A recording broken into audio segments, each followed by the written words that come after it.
Hello everyone, my name is Kisung from Illinois MRSEC in University of Illinois at Urbana-Champaign. Today I want to talk about how to save our memory.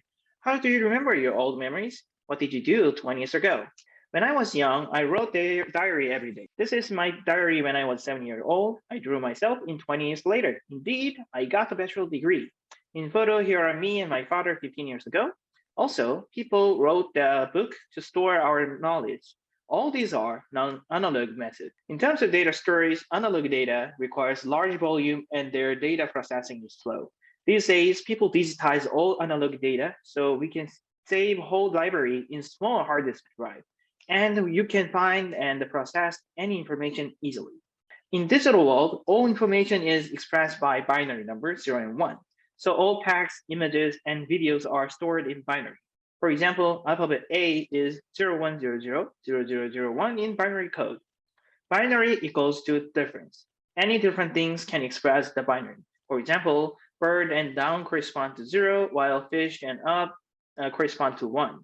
So any directional difference can express binary like bar magnets. People got an idea from bar magnet. Oh, if we can use magnetic materials, we can control the magnetic direction using magnetic field, and then we can store the binary information.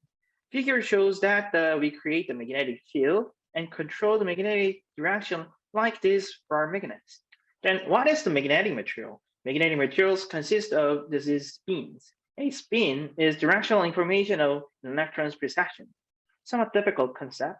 Easily, you can think of spins as small ball magnets, but for convenience, I will use arrow expression. Okay, when spins are all aligned in parallel, we call this material ferromagnets. There is only one direction with all spins. When we apply the strong magnetic field in small area, spin prefer to follow field direction and get flipped. It creates the domain, which is the area with collective parallel spins, so we can define domains with two different directions and store the binary information like 0, 1, 0 here. Using this principle, a hard disk drive in your computers was invented. First hard disk drive with human size volume is made in 1956 with only 5 megabytes.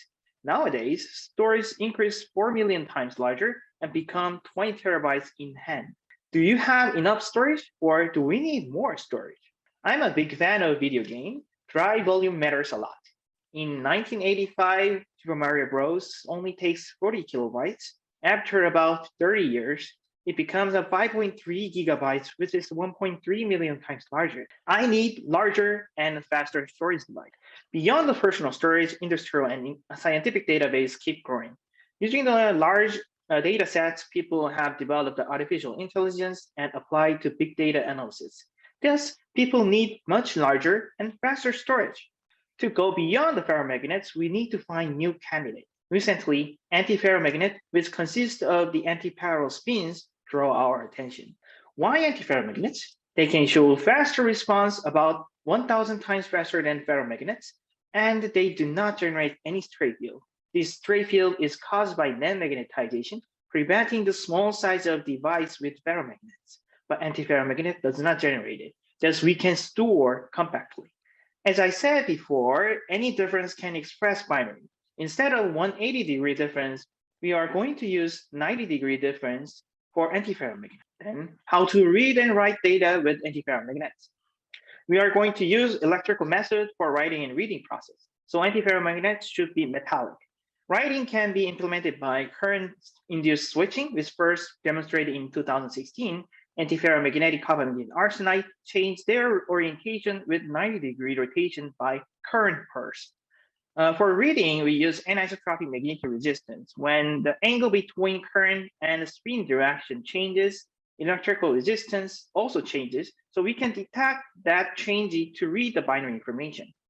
So we have studied metallic antiferromagnets. These three characters allow us to make electrically accessible, faster, and denser storage. However, a lot of properties of metallic antiferromagnets are still under the veil. This is why Illinois MRSEC is interested in metallic antiferromagnet.